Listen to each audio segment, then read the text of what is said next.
রাইস্টার বন্ধুদের বলল, আমি দুরন্তকে খুঁজে বের করব, তোমরা এখানেই থেকো। সে ধীরে ধীরে ঘন জঙ্গলের দিকে এগোলো। জঙ্গলটি অন্ধকার, ফিস ফিস শব্দে ভরা। প্রতিটি গাছ যেন পথ আটকাচ্ছিল। হঠাৎ জঙ্গল থেকে বেরিয়ে এলো বিশাল রাক্ষস।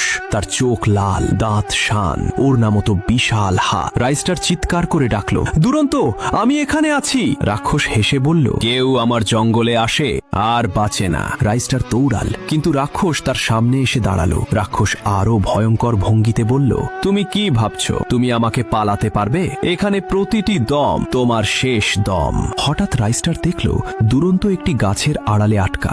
রাইস্টার সাহস জোগালো এবং তাকে উদ্ধার করলো।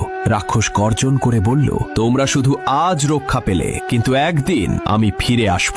রাইস্টার দুজন মিলে দৌড় দিলেন স্কুলের দিকে। রাক্ষস তাদের পিছন থেকে ধেয়ে আসছিল। পরদিন সকালে তারা স্কুলে ফিরে এলো। সবকিছু স্বাভাবিক মনে হলেও রাইস্টার জানল রাক্ষসের ভয় এখনো তাদের পিছু ছাড়েনি। বন্ধুরা, ফ্রি ফায়ার আর পাবজির ভিতরে কাকে তোমরা পছন্দ করো? যদি আমার মতন ফ্রি ফায়ার পছন্দ করো তাহলে ভিডিওতে লাইক দিয়ে চ্যানেলটি সাবস্ক্রাইব করে কমেন্ট বক্সে সবাই ফ্রি